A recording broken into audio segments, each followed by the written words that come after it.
Okay,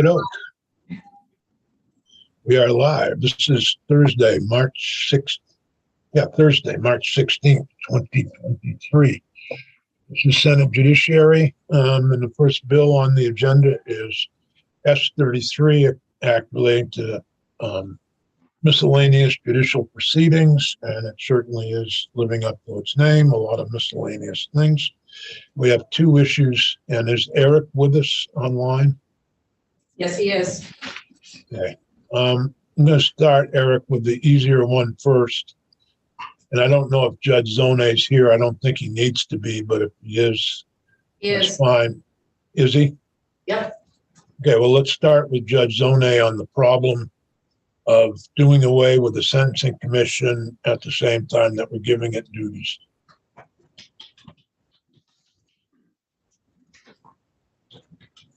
Judge? Good morning, and thanks for being here. I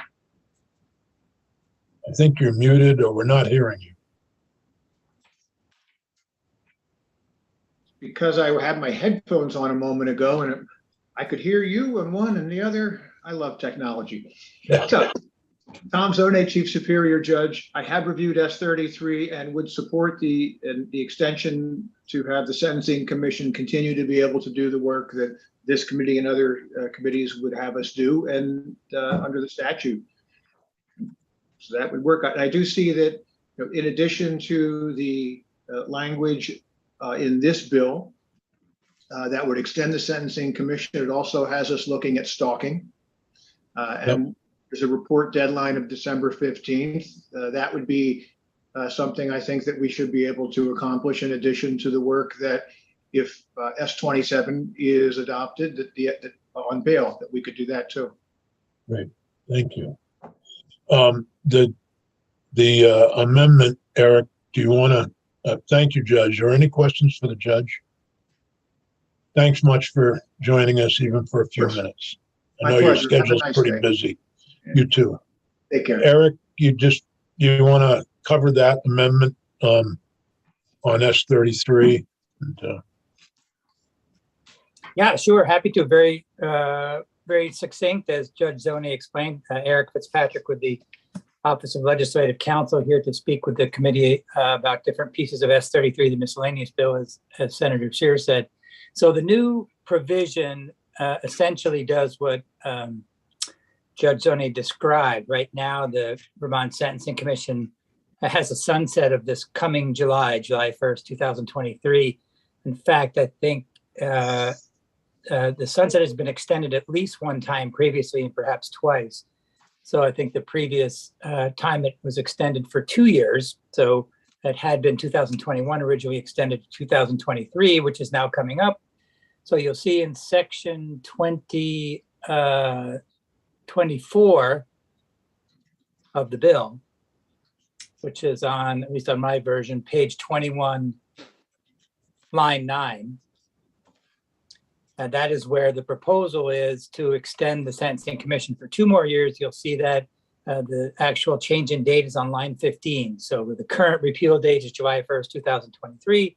Proposal is to give it 2 more years to 2025. That's obviously up to the committee how much of an extension you want to provide. But because there's other work that the Sentencing Commission is continuing to do, including, as Judge Zone mentioned, if you look at section 24, just below that is the report that this committee wanted to ask the Sentencing Commission to come back with regarding any potential modifications to the definition of stalking.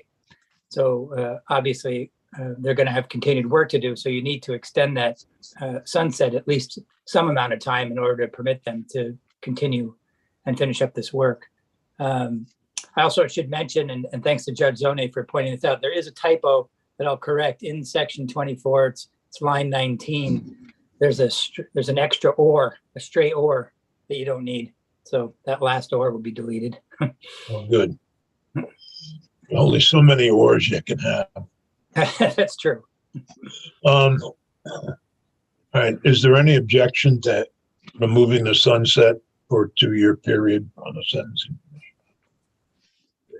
we'll go ahead with that amendment. The next amendment is Justin Colbert. Justin's with the Attorney General's office, or with the Agency of Natural Resources. Justin, do you want to present that? And then we'll ask Eric to comment on it. Yeah, Senator Sears, see if I can move into, thank you. Move into view here. And your exact title, because I didn't get it correctly. Yes, thank you, Senator. Justin Colbert, I'm the Chief of the Attorney General's Environmental and Public Protection Division.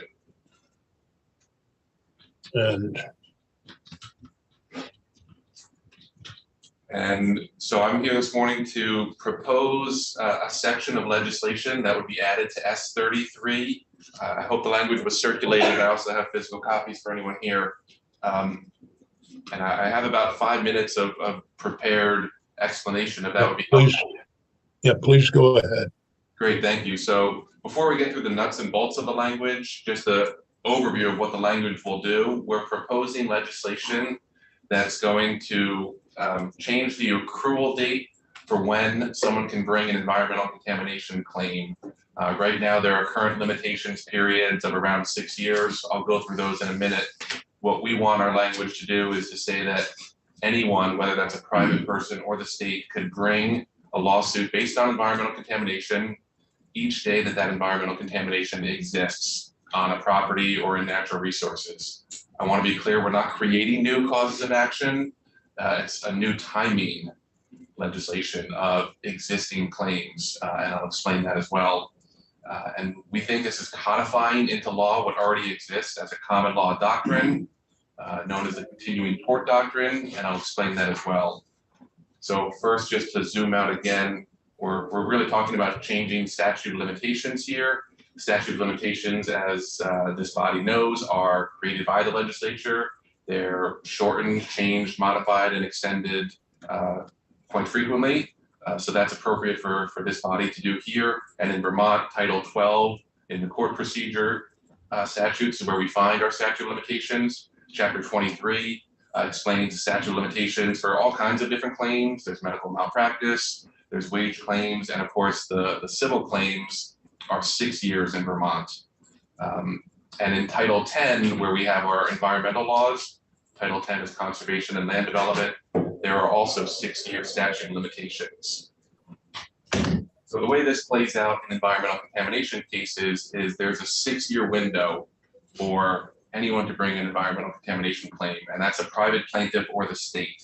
Title 12 VSA 461 says there's, quote, no distinction among plaintiffs whether the state or private litigants. So we're all under a 6-year clock in Vermont to bring an environmental contamination case. And environmental contamination really does play out differently than other types of lawsuits. The 6-year clock makes good sense when you talk about typical lawsuits that are maybe based on a discrete injury or event in time. When we talk about environmental contamination, contamination takes many years. It can take many years. It can build up over time. It can take time to discover. It can take time to understand how harmful it is. It can take decades. And that process of the actual pollution getting into the environment, understanding it, seeing that the concentrations have gotten to high levels, and understanding the harm of that can take years and even decades. And there have been situations where cases have come up and either the state has or someone else has been time barred because of our 6-year statute of limitations. One example was involving the chemical known as MTBE. It was a gasoline additive used in the 90s, and the state brought a lawsuit to try to clean up that contamination in Vermont. And we got a negative ruling that said the state was time barred because we didn't bring it within that 6-year statute of limitation. So it does come up. One of the tools so far to deal with that 6-year window for environmental contamination has been this doctrine called the continuing tort doctrine. It's a common law rule. It's developed all around the country in different cases, and it's developed in Vermont. And there have been 2 versions of the rule that I want to walk through very quickly. The 2 versions of the rule, one is known as the injury test. The injury test of the continuing tort doctrine just says as long as the contamination and the injury continues to occur, you're allowed to bring your claim. So for example, if the contamination was put in the ground 10 years ago, but that contamination, those chemicals are still there today, injuries occurring, well, then you're out of the 6-year clock. You're free to go forward with your case. We think that's a good version of the rule. That's a broader version. We think that's more realistic with a good policy of cleaning up chemicals. And about half the country has that, 26 states, including sister states like Maine and New Hampshire, Washington, California, New Jersey. Now there's a second version of the continuing tort doctrine. It's a much narrower version. It's known as the conduct version. That rule says, yeah, even if the chemicals and the injury are still there, we also need to show an act or a conduct by the defendant within the limitations period. So for example, 10 years ago, a defendant put chemicals in the ground. 10 years later, that chemical is still there, but the conduct rule says, well, did the defendant do something recently in the limitations period? So for that's 6 years. So the defendant put the chemicals in the ground 10 years ago. What did they do in the last 6 years? I'm sorry, I didn't know if I heard a question. No, I was just, I'm trying to examine what you're saying. Actually, Senator Hashim has a question, but Yes, please. if I might just to clarify for myself first, I live very close to a former Chemical Fabrics Corporation. They left Bennington in 2000. In I think it was 2016 or 2017, which is well after 6 years, contamination was discovered in the groundwater and in the properties surrounding Chemical Fabrics Corporation. And because it was now owned by Saint-Gobain, there was a lot of suits. The state of Vermont was involved. Federal courts were involved, and they established things like medical monitoring. And there was a settlement with the neighbors and with the town that provided water, extension of the water lines in Bennington to cover these contaminated areas. Saint-Gobain, I believe, eventually is into the $80 million to $100 million claims in their settlements. So what you're saying here is that this would allow us to continue to, if that occurred again or some other company in Brattleboro or wherever, this would allow us to not have to, because they left in 2002 and we did 2000. And we didn't know about it until 2016. So there was 16 years that went by before we knew that they had contaminated the groundwater.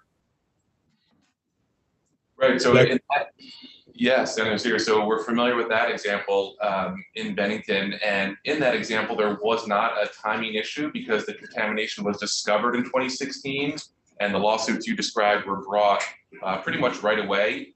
But let's say, for example, that the contamination was discovered in 2016, but it took 7 years to really understand it. Maybe some people waited some time, and then they wanted to file their lawsuit. Under the current existing law, they would have been time barred. Under our proposal, those cases would now be allowed to go forward today, in 2023, if someone is still being harmed by PFOA in Bennington, and that contamination continues to be there and wasn't cleaned up. Senator Hashim had a question.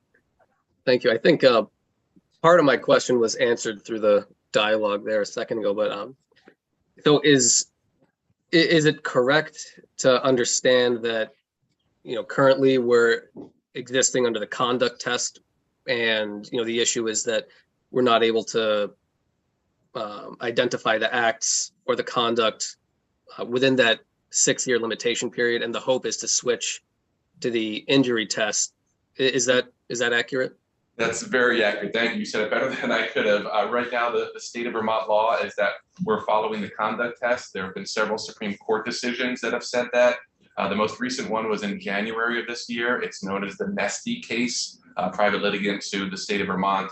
And in these cases from the Vermont Supreme Court, it's been a little unclear and odd because the Supreme Court has been saying, well, we're not sure how the continuing tort doctrine might apply in these cases that they've been deciding. But if it does apply, we're going to follow the conduct test. And they've said in Vermont that means a recent act by the defendant. And it's become very narrow and, again, very unclear. And so we want to make sure that Vermont should follow the injury test, which we think is better policy. Because again, it's much harder to show recent conduct. The example of PFOA in Bennington, the company shut down in 2002. Their conduct was 2002 or earlier. It's going to be much harder to show that the defendant actually put the chemical in the ground in the last 6 years or so. So we want Vermont to be able to follow the injury test.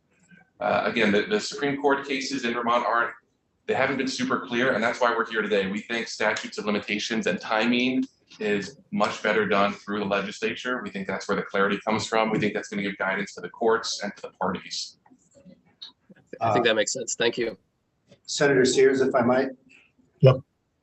Just wondering in terms of conduct. So as you say, they had shut down. They're not actively putting chemicals in the ground anymore, but they might conceivably be engaged in administrative acts that would conceal or otherwise relate to that practice from the past. Has that been adjudicated as conduct? Not clearly. It is possible that there are other forms of conduct that you could show, like an ongoing administrative let's say the company knew about it but wasn't cleaning it up. There are some cases that talk about failure to remediate with knowledge of the contamination as being an ongoing wrongful act. That's what I'm getting at. Yeah, that kind of act could be found to satisfy the continuing tort doctrine under either version. The problem we're seeing is that it's still been very unclear and very unevenly applied in Vermont and really around the country, but certainly in Vermont, it's been unsettled. And we just think better policy for cleaning up particularly widespread contamination that can happen over many years, whether it's on private property or more importantly, in public resources. We just think the better policy is a clear rule that says so long as that chemical and contamination is there, that's when you get to bring your claim. And we think that fits with the current state of the law, which says a failure to remediate is ongoing conduct, meaning this isn't upsetting current policy or expectations for companies. They should still expect to be on the hook for those chemicals. And just to clarify, when you say that it's still there, you mean still has the capacity to adversely affect people's health? Exactly. And then when we get to the language, that's exactly part of our definition is the potential to adversely affect human health and environment. Got it. Yeah. So I think that might cover my background and explanation. If we want to cover the actual language, I can move through to the nuts and bolts of what our proposal is. Great. So I'm dealing with a barking dog. I'm trying to shut my microphone off so you don't hear. Great. So what we proposed here, again, I hope everyone has the handout, is we're going to propose adding this language into Title 10. Title 10, again, is the environmental section of our statutes. And we're adding a new section. It would be 8222. The previous section, 8221, is a chapter on civil enforcement, and it talks about the Agency of Natural Resources or the Natural Resources Board bringing lawsuits and being represented by the Attorney General. So we think that's where it fits. So this would be a new section in that chapter 211. And right away, section A, that's the meat and potatoes of what this does. It says very clearly, any common law or statutory claim based on environmental contamination shall accrue each day the contamination remains on or in affected property or natural resources. And I'll break down some of those terms. So the common law or statutory claim, common law claims are things like nuisance, trespass, negligence, products liability.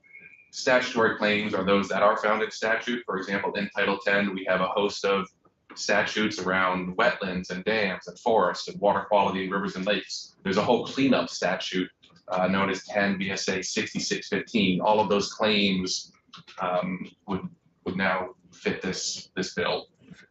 We then defined environmental contamination in section B. We first linked it to any hazardous material or hazardous waste, because that is a very specific section that gets updated quite frequently with new chemicals. And then we have a catch-all in case it's not specifically defined as hazardous. We have that catch-all definition that's any substance or material that has the potential to adversely affect human health or the environment.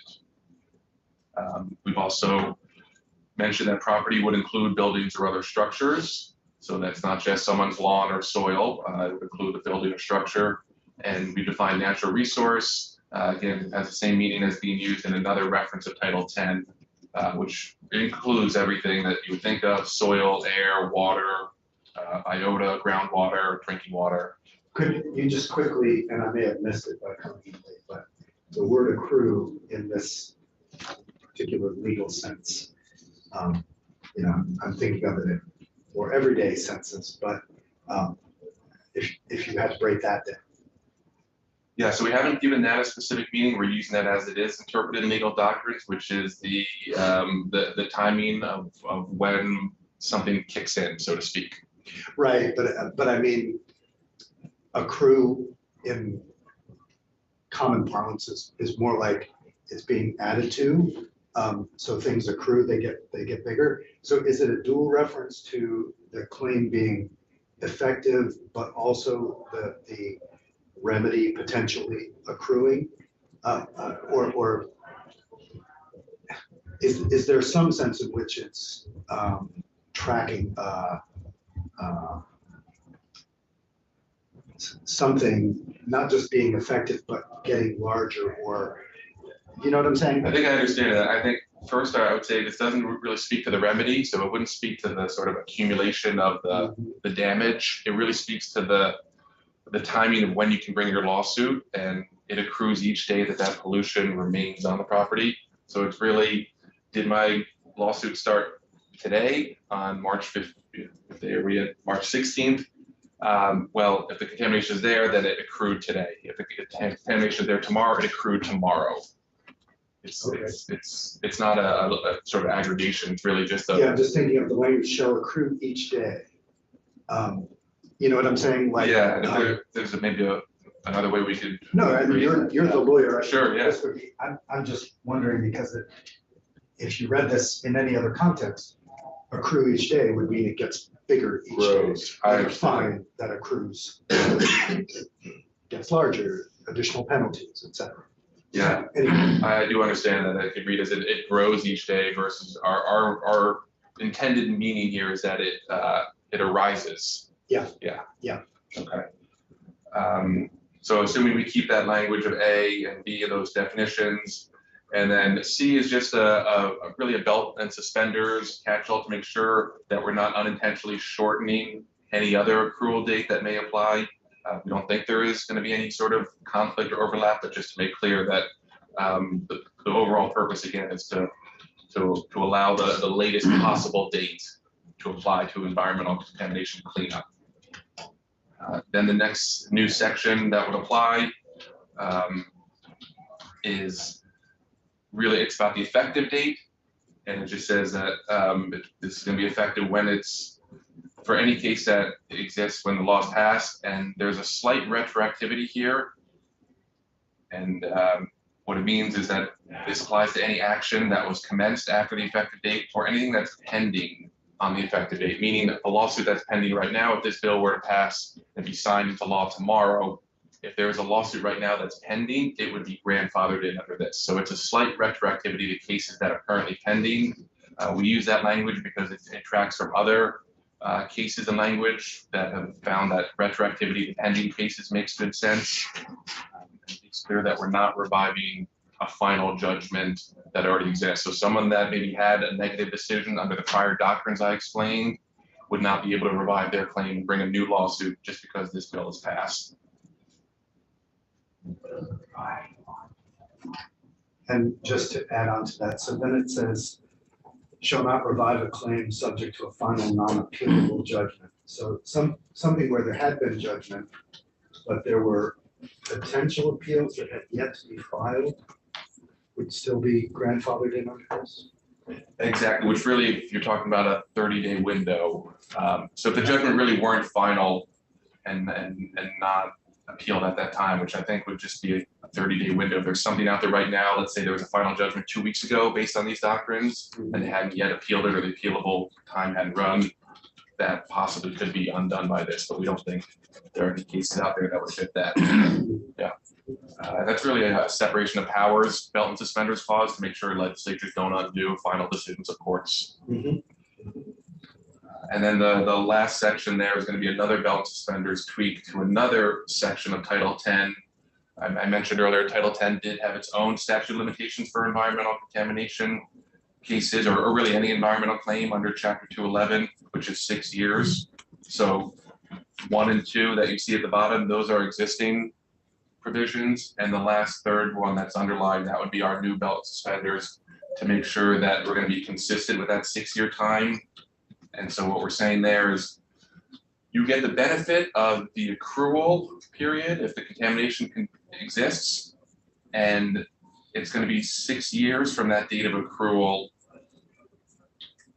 And what we mean by the 6 years from the date of accrual, it's really going to cover instances when the contamination stopped being there each day.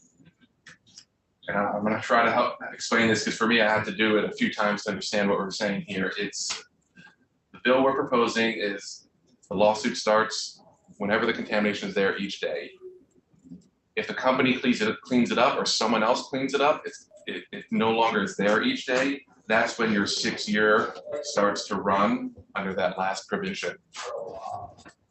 So I hope that makes sense that we're putting a 6-year window once the contamination ceases. If the contamination is there each day, you get the benefit of subsection A, you bring your lawsuit at any time. If the contamination gets cleaned up, that's when you're going to have a 6-year clock to run.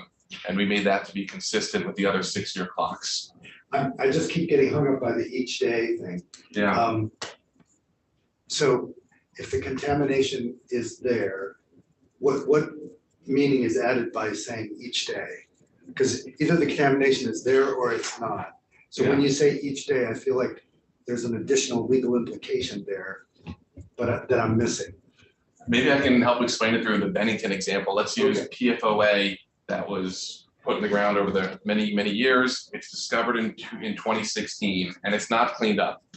It's there in 2017. Each day it's there, you have a lawsuit that you can bring.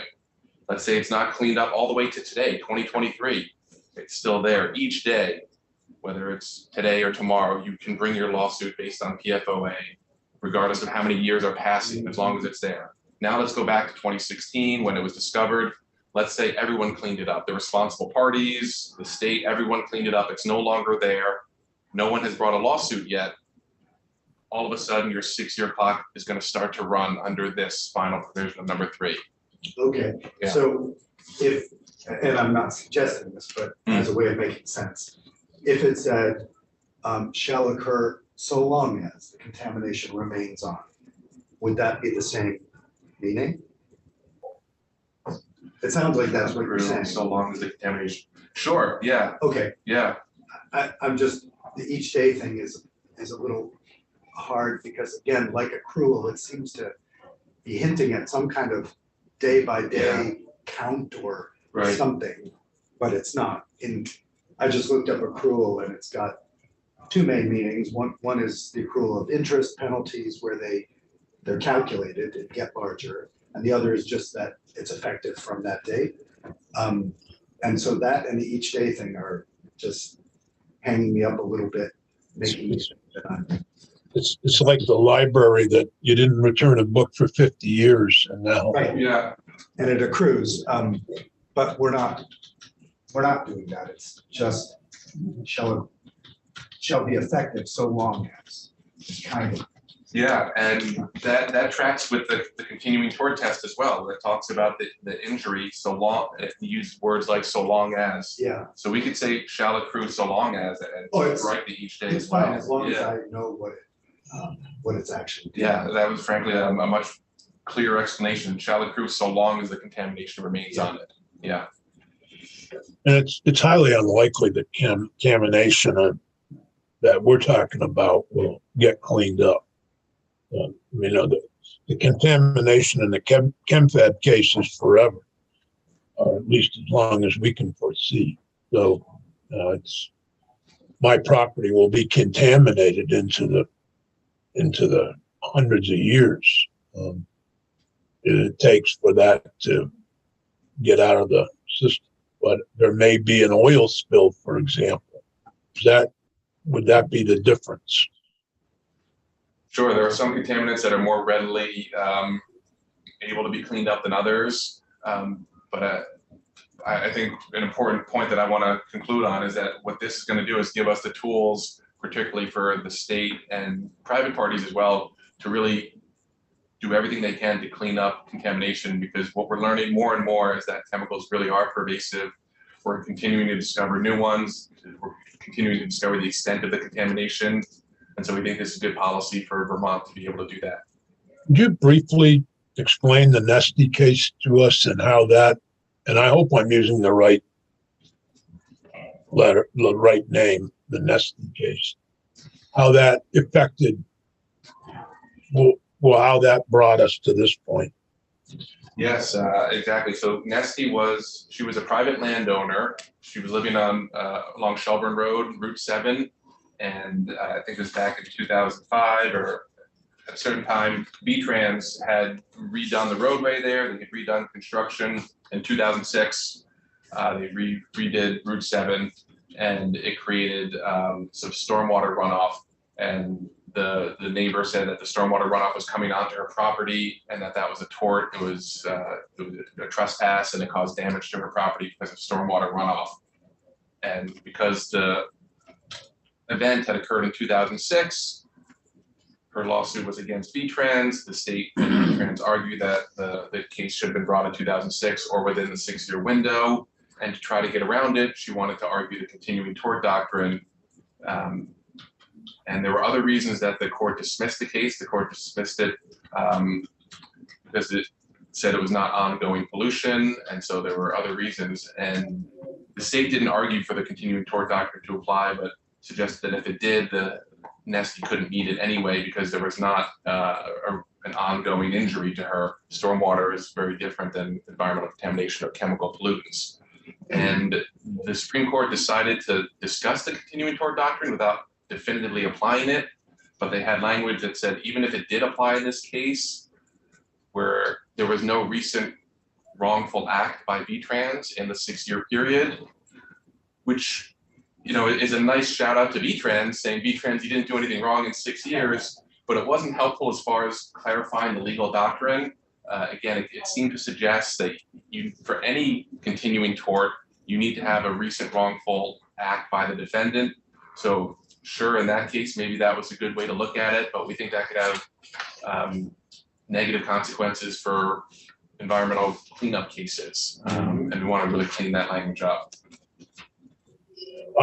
Just so the committee is aware, I've asked Senator Bray, I alerted him to this, and I believe that Justin is going to visit with that committee tomorrow, Natural Resources, on this subject, and they may have a just different view, but hopefully they'll concur with whatever we do. Yes, I'll be there tomorrow morning as well, and thank you for that. I hope it'll be helpful. I hope this is helpful. I can answer more questions. Anybody on the committee have a concern with this, with adding this to S33? I mean, Eric, do you have the change that Senator Baruth suggested? Yeah, sure do. Using the "so long as" phrase. Yeah. Yep, sure do. So I can put that in with the amendment if the committee decides to have the amendment in the miscellaneous bill. I can make that change. I think the committee is. I haven't heard any objections to adding it in. So at some point today, I'd like to vote on S33 or tomorrow. Are there any other amendments? I saw something from DCF, but I'm not clear on what it was. Yeah, there are several other amendments, at least a couple that we haven't talked about. Okay. One was remember the DMV, the one you had asked for, Senator Sears, Yeah, regarding the negligent operation. I think, excuse me, I think language is agreed to on that. So I think the version that everyone has, the highlighted pieces, the last 5 pages of the bill or so show where the proposed changes are. For example, remember the committee had talked about creating a new domestic terrorism chapter and moving the existing, domestic terrorism statute into that chapter. Doesn't actually change the law at all. It's just organizationally creating that new chapter. So that's done in the bill in sections 20 and 20, or sorry, in the amendment, sections 20 and 21. Section 22 is that's something I think that the Department of Public Safety had talked to you about removing the certified mail requirement for when someone's notified of their DNA database. Section 23 is the DMV one we just talked about. That's the one where you allow someone to be eligible for a ignition interlock system if they've pled down to negligent operation after having been charged with DUI. That was to try and make consistent. For example, if someone does get, if they plead to the DUI, they could get the ignition interlock. But the way the statute's currently set up, if they pled down actually to a lesser charge of negligent operation, they would have to serve a suspension before being eligible for ignition interlock. So this makes them consistent in the sense that not for negligent operation generally, but only if you've gotten a negligent operation after having pled down from a DUI charge, you could get your ignition interlock right away, just like you could if you had pled to the DUI. And I think you already heard from Judge Zoni about the Sentencing Commission extension. The thing that you mentioned, Senator Sears, from DCF was some tweaks to the language. I think the committee had, agreed to it in concept before town meeting and had some language at that point. And that's the extension or the expansion of the confidentiality of juvenile records. Remember, I think you had heard you'd heard consensus from everybody that was limiting the ability to share records in juvenile matters with diversion programs, treatment providers, that sort of thing. And so my understanding is that DCF, the Defender General's office, and the State's Attorney's office have agreed on some language on this, and that is on page 13 of your amendment. It's highlighted. All these changes I mentioned are highlighted in yellow so that you can look at it if you like. I think that's it. I think that's a quick summary of what you've got new in this version. Okay. Since there are a couple of changes, Peggy, on the agenda tomorrow, do we have time to fit this in for like 15 minutes to have a final vote? Yeah, we put it on at 10:45. I talked to Eric. Okay. Why don't we do that then? The committee can do its final vote then, and you can get the final draft out to everybody. Sounds great. Yep, we'll do. Okay. I think the next item on the agenda, now I got to go and find my agenda, is S91.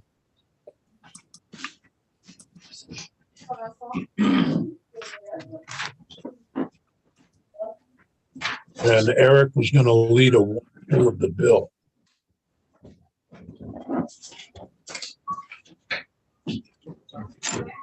Thank you, Senator Sears. Okay. And by the way, while I have Senator Baruth in the room, the expectation is we wouldn't get this bill out until next week sometime. And so hopefully we'll be able to work with the House to obtain a exemption from the crossover deadline. Yeah, well, we can make note of that. Thank you.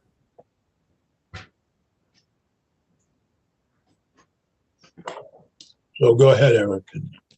Okay. Senator Sears, is this you want me to share the screen for this one, or? Yeah, why don't you? It's easier, I think, for everyone. Okay, let me just pull that up real quick. I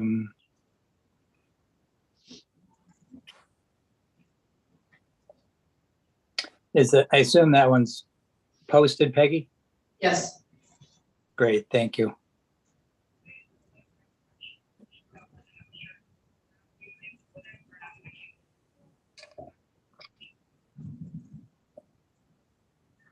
All right, I'll try and should be able to get it right now.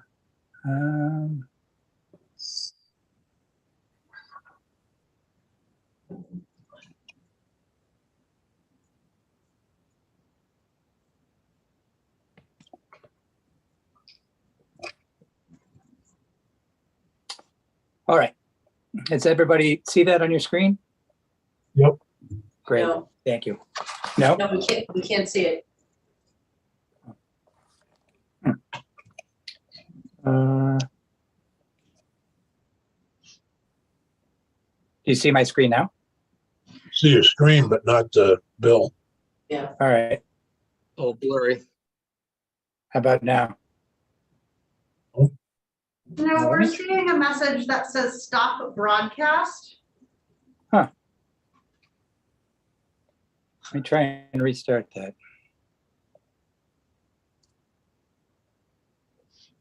All right.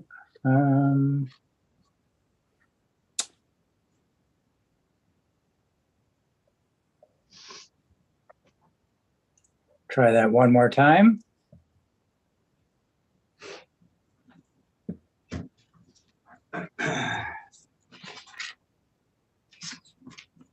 Same message.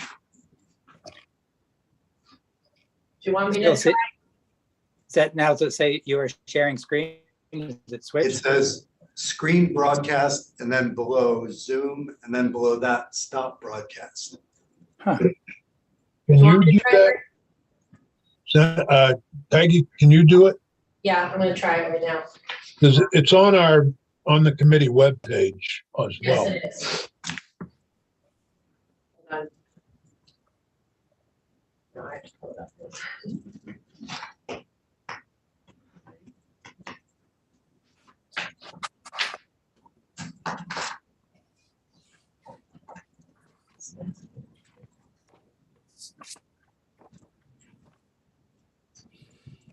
Here you go.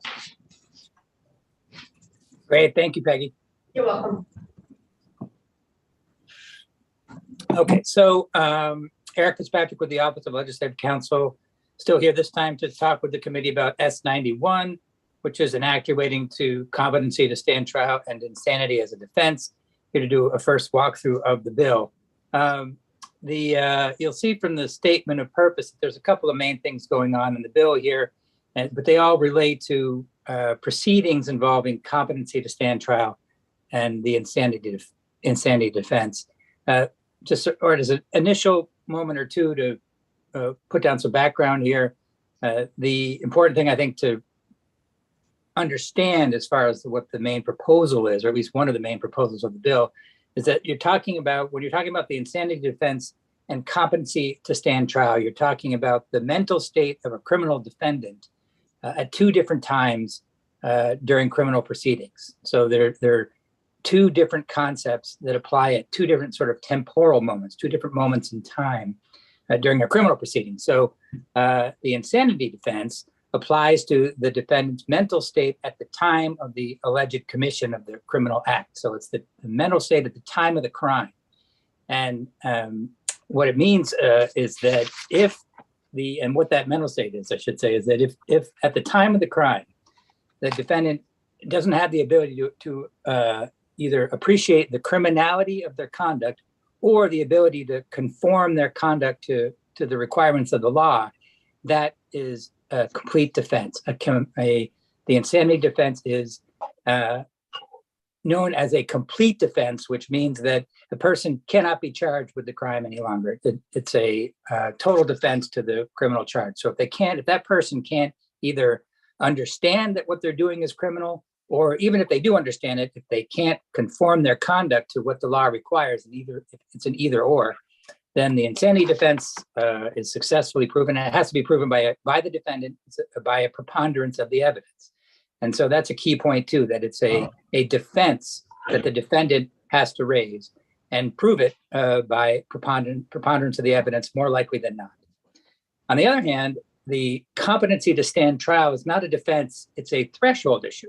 It's an issue, a person constitutionally cannot be tried for a crime if they're incompetent to stand trial. And so that, just by the phrase, you can tell competency to stand trial. That has to do with the defendant's mental state at the time of the trial, not to do with what happened at the time of the criminal offense.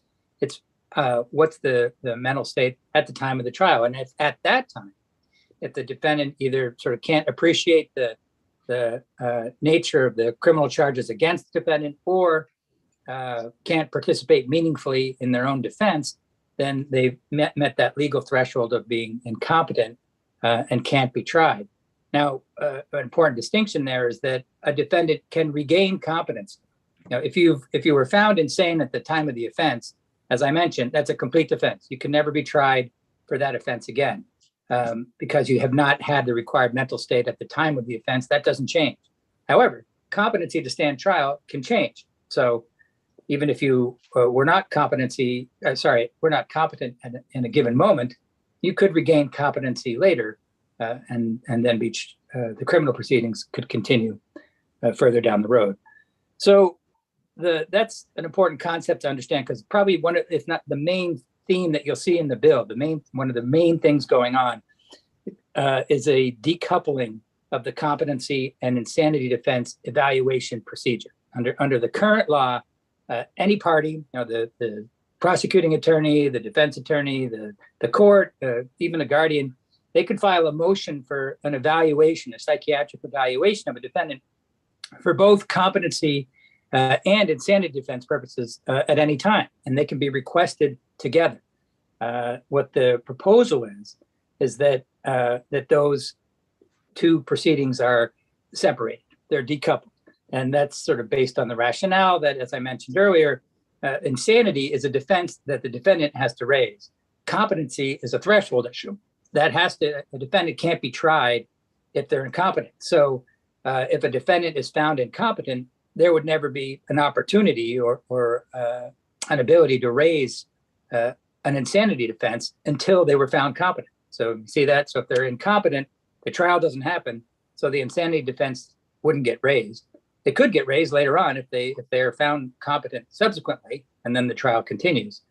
But since they are two separate times that those defenses, the two separate times that those legal concepts would come up, the proposal of the bill is to have that psychiatric evaluation that I talk about, the preliminary one, only be for competency proceedings, and so that the court would have to find that a defendant is competent.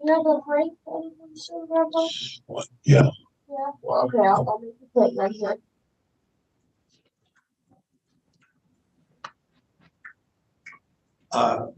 Keep going, Eric. Oh, sorry. Okay. Yeah, I didn't quite hear that. Sorry. So the gist of it is that a competency determination would have to be made first before the insanity defense is raised. So and there's other things going on I'll mention as well, but that's the kind of one of probably the most prominent point that you'll see going on in the bill. And I just one quick comment about, I'll answer as best I can, any questions that come up about how this works. But as far as the rationale for these proposals, I'm going to defer to the proponents of the proposals for that. In other words, why it is that the proposal is being made. I'm going to let the advocates talk about that.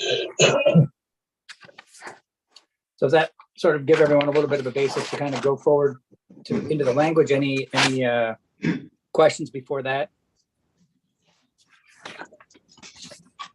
All right, great. So let's dive right in. So you'll note that the first section deals with the insanity defense. So you'll see that that's where in statute that it's set out.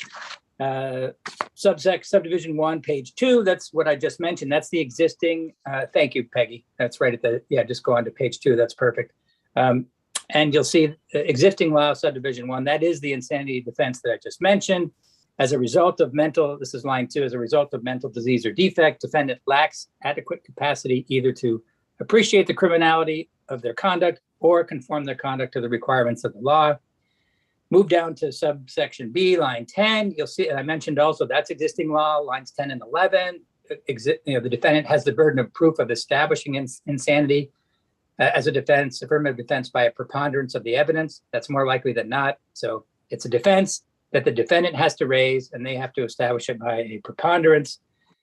You'll see the new language there is that it provides that in addition to that point, that it's a defense they have to prove by a preponderance, defendant would be responsible for hiring their own forensic evaluator for the purposes of establishing insanity. I should mention for that, so that's the proposal there. It's defendant would be responsible for that Eric? cost. Yeah, sorry. Can I ask what current practice is in that area? My understanding is that, because I was going to mention that there's a constitutional overlay here, and that is that there are several cases, and this will segue right into your question, Senator Brew. There's two U.S. Supreme Court decisions, Akey v. Oklahoma and McWilliams v. Dunn, as well as a Vermont Supreme Court case, State v. Sharrow. And they generally establish the principle that under due process, the state has to pay for an indigent defendant's psychiatric evaluation for purposes of either an insanity defense or competency proceeding. So my understanding is that current practice is that if for an indigent defendant, in other words, someone who can't pay for their own evaluation, the state pays for that. I think. I think Nada has a question to Senator Sheen. Thank you. Just two questions. Does Vermont currently operate under the model penal code for insanity defense or some sort of hybrid for that? What's the current standard? It's not. I know that's kind of similar to what Senator Baruth just asked as well. Yeah. Well, the standard is in lines 1 through 5. I'm not sure off the top of my head how that correlates with the model penal code insanity defense. I can look into that, and I'm sure some of the witnesses you have today will also be able to answer that off the top of their head. Okay. And my other question is, if a case is adjudicated and disposed and somebody is trying to, or the defendant is trying to appeal it and they did not previously bring up an insanity or competency defense, would they be able to bring that up in their appeal? I don't think they would, but I'm just, in case I'm missing something. There are exceptions to the rule, but you're right. Generally speaking, if you don't raise it at trial, then you can't bring it up on appeal. Yep, that's generally true. Thank you. Yeah. Eric? Okay. Sorry, I didn't get an answer to my last follow-up, which was, would the bill change it so that indigent defendants would now be forced to pay for their own evaluation? No, and that would be unconstitutional in any event. And the idea, I think, behind the language is that it sort of operates on the understanding that the state does pay for indigent defendants' evaluations, and if somehow they stop doing that, and again, I think the witnesses will know better than me on this, but I think they do pay for that. But if they were to stop doing that, or if there were not enough money available for those sorts of things, there would be a basis for a constitutional challenge to that. If as a practical matter, it wasn't happening. Because I'm looking at lines 11 and 12. Is it carved out somewhere that the indigent has state aid? Because it seems pretty all-inclusive, the underlying sentence. Yeah, that's a good point. And it may be that, so the similar concept you'll see on the next page, and it might help to, Peggy, can we just page down a little bit, right to the bottom of page 3? See, so here's the same principle with respect to competency evaluations. We were just talking about it with respect to sanity evaluations. Yeah. And here, so it may be that you might want to include language like you have lines 18 and 19 here. So for purposes of competency, it's made clear that the examinations at the expense of the moving party, in this case, as I mentioned, any party can move for a competency evaluation, whereas sanity is a defense that the defendant raises. But in any event, you have language there that says, provided that the state shall pay for the competency evaluation of an indigent defendant whose competency is at issue. So it may be that for purposes of clarity, as you're pointing out, Senator Ruth, you might want to add parallel language to the, can you page back up just for a second, please, Peggy? To a little bit more.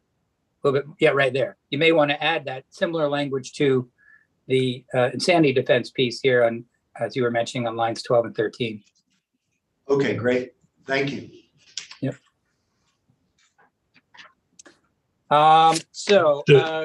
Eric, before we go much further, my understanding was one of the concerns in drafting this section, both of these sections. Well, and I have no problem with, I don't think I have a problem with that change, was the number of competency evaluations that are requested, and then the person either refuses to do them or doesn't show up for the evaluation.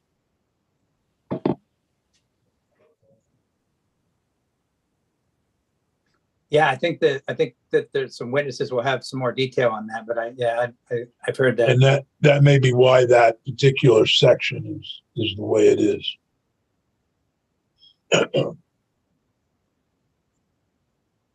And obviously there are a limited number of people that can do these evaluations, and their time is precious. So if the defendant refuses to do the evaluation, Right. I didn't neglect to, could you pay a little bit further back up? I neglected to mention a typo here, a little bit more.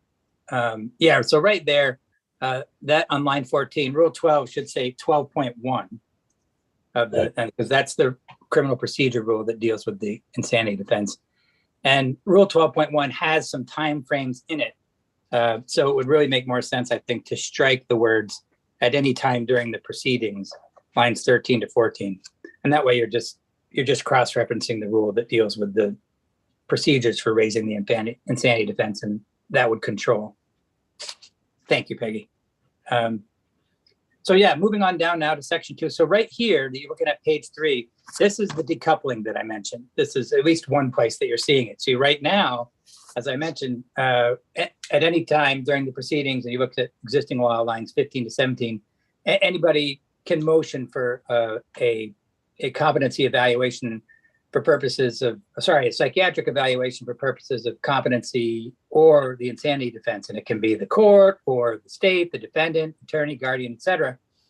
But to accomplish the bill's purpose of, or one of the bill's purposes of decoupling that so that it's only the competency evaluation that would have to occur first, that's what you see being struck on subdivisions 1 and 3 on that page. Those are insanity evaluations, the preliminary insanity evaluation. So that's struck here so that it would, again, just fall to the defendant to raise that as a defense, would not be part of this initial evaluation that the court or the defendant or anyone else can ask for.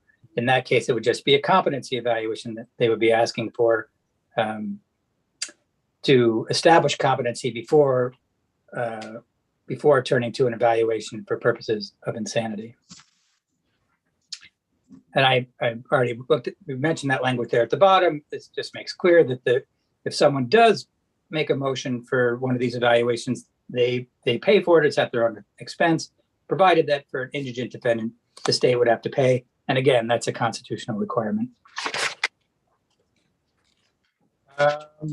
Can we go? Yeah, thank you, Peggy. Moving on. Yep. You see the top, there's some new language, top of page 4. This provides that if there is an order for a psychiatric evaluation, in other words, one of these parties has made a motion for, or the court has made a motion for it, and it does occur, then this language here provides that the order has to include a release of all relevant medical records to the examiner. So whoever's conducting examination would be able to review those records, juvenile adult court records, mental health records, and health records. Moving on to section 3, this again, continuing to deal with this motion for a competency evaluation, that new language that you see on lines 9 through 11, page 4, sorry, back up. Thanks, Peggy. You'll see that some new language there is providing that this motion for the competency evaluation has to have some specificity, has to specify the facts on which it's based, and has to certify that the moving party has personally observed the defendant. So those are some additional requirements for what the motion has to include. Subsection D, right there, you see lines sort of 14 and 15. Another thing about the current procedure is that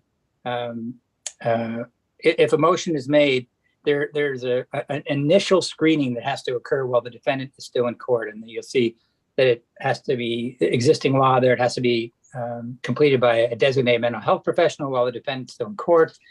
This provides, current law basically says that if the motion for the evaluation occurs, the court has to order that screening. The language here modifies that somewhat by saying, well, if the motion is made, the court only has to order the screening if it finds there's sufficient facts to support, to order an examination. So in other words, if someone filed a motion for an examination and the court determined that there was not sufficient facts to require one, then they would not also have to have this initial screening. Moving on, please, Peggy, that'd be great. Page 5 now. Now we're subsection H there. Again, current law is that if it's a misdemeanor offense, the evaluation for, this is again talking about the psychiatric evaluation still in the competency case now. If it's a misdemeanor case, the evaluation has to take place on an outpatient basis. That's line 10, except for good cause shown. That's the struck language on line 8. So this keeps that good cause standard, the new language, but the proposal here is that that if there's going to be an evaluation that takes place that's not outpatient, in other words, would be an inpatient evaluation, not just does the good cause standard apply, but you see there has to be written findings on the record. So that's the addition. The good cause finding has to be made on the record with written findings. So that's the proposed change there. Moving on, section 4, this is more of the bottom of page 5, please, Peggy, thank you. And then over onto the next page, same idea. It's that this decoupling, that, the separation that I mentioned of the psychiatric evaluation for competency purposes and the evaluation for the insanity defense purposes. So this is talking about what's the scope of the examination, this examination that somebody has made a motion for. You'll see that it's line 19. It's not going to be both competency and the insanity defense, or either or both, I should say. It's competency only at this stage. And the insanity evaluation, if there is one, would happen as a result of the defendant's motion and decision to raise the defense.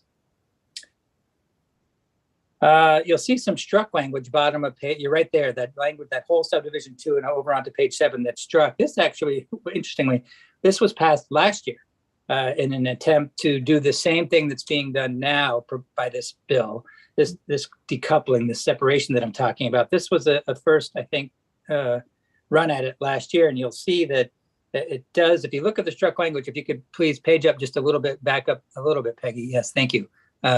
You'll see that the struck language says that the concept here is that if the court ordered examination of both competency and sanity, you'll see struck lines 15, 16, the opinion shall be presented in separate reports addressed separately, and going on line 17, 18, the sanity examination shall only be undertaken if the psychiatrist or psychiatrist and psychologist are able to form the opinion that the person is competent to stand trial. See that? So that's this idea that's going on in this bill, this sequence that the sanity evaluation would only happen if the person was first determined competent. And that's kind of what's going on. It is exactly what's going on in this bill as well, to have the competency evaluation be required to occur first. But you see there was some language there, lines 20 and 21, that said, unless the defendant requests that the examinations occur concurrently. So under that standard, the defendant could request that both examinations happen concurrently. And what the bill is proposing is that option is not available, that the competency evaluation has to occur first, and the sanity evaluation would not occur until after the defendant's competency was established. So anyway, that's why this language is struck. So yeah, that takes us over. That's moving along then to, let's see, now we're over on to section 5, which is page 8. Top of page 8. Thank you, Peggy. You'll see here that this language proposes to establish a presumption of competency. So this provides a presumption in the law that would essentially shift the burden to the defendant to prove incompetence by a preponderance of the evidence. So the defendant would have to prove more likely than not, that they were incompetent to stand trial if that's what they were arguing. Now, this burden shifting is also raised as constitutional issues that was held constitutional by the U.S. Supreme Court in a case called Medina versus California, when California had a statute that did this. Subsequently, the court issued another decision that made clear that the standard that would have to apply, this was okay as long as the standard was preponderance of the evidence, as long as the defendant could prove it by a more likely than not standard. There was another state, I can't recall, might have been Colorado, but there was another state that had a clear and convincing evidence requirement for the defendant, and the court said that was unconstitutional. That violated due process. But it's okay to have a presumption as long as the defendant only has to prove it by a preponderance standard. So that would be the case here. So that's the proposal there. Moving on to section 6. This is the commitment hearing. So this is dealing with, again, if the motion process that we've just talked about results in or in any event, a court finding either way, whether it's a motion or on its own motion, that a defendant is either incompetent to stand trial, or if there's a trial occurs and the defendant is found insane at the time of the offense, there has to be subsequent to that a hearing to determine what should happen next. So in other words, if the defendant's found incompetent or insane, there is this hearing in the law that's required to make a finding as to whether or not the defendant is dangerous to themselves or others. And if the answer to that question is yes, then they are committed to the custody of the Department of Mental Health. So if there's that initial finding, or either by the court or the jury, that there's incompetency or insanity at the time of the offense, that second hearing has to take place to determine whether or not the defendant should be committed. Sorry. In a case where it's traumatic brain injury or perhaps dementia, which comes under a different department, are they still incompetent and transferred to the Department of Mental Health? There are some other cases in which it would be, the custody would be not DMH, but I think that it's Dale? Yes, exactly. Right. But it says in here, Commissioner of Mental Health. Yeah, I think there's another provision elsewhere that covers those cases. Oh, okay. Yeah. Right. Yeah. If it's as a result of a disability of a different nature.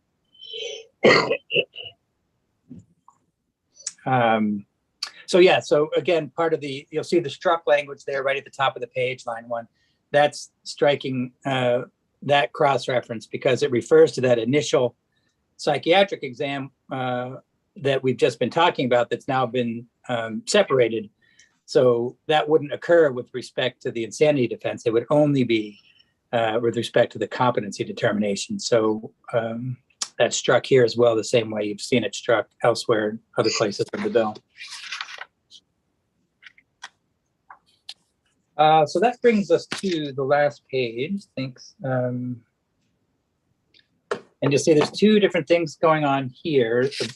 The first one, subsection C, is kind of going back to the chronology I was just talking about, that commitment hearing. So if the commitment hearing occurs and a commitment order is issued, in other words, the court determines that the person is dangerous to themselves or others and therefore should be committed to state custody, this language provides that if that commitment order is issued, then any other conditions of release or bail orders that are in existence against the defendant, those remain in place. So those aren't affected by the commitment order, provided that, and there's an exception there at the very end of the paragraph, that if inpatient treatment is ordered, that would be permitted if a person is held without bail, if a person who is held without bail is found to be in need of inpatient treatment. So if they're found to be a person in need of treatment, then that inpatient treatment would be permitted, regardless of what the conditions of release or bail order says.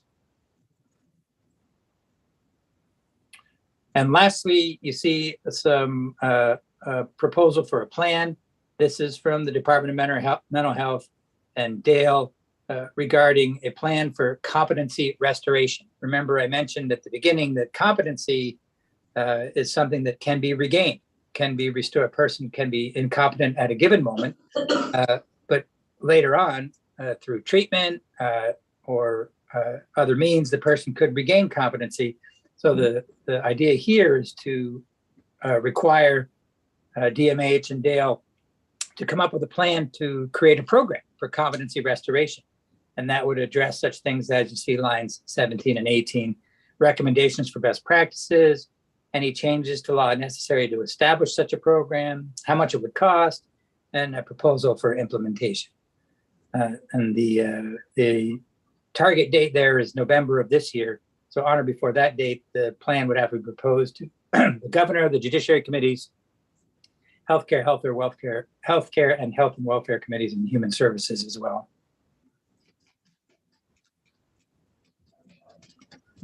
And it's got an effective date of July 1st of this year. And I think that covers everything that I was hoping to cover in the walkthrough. Yeah, I think that's it for now.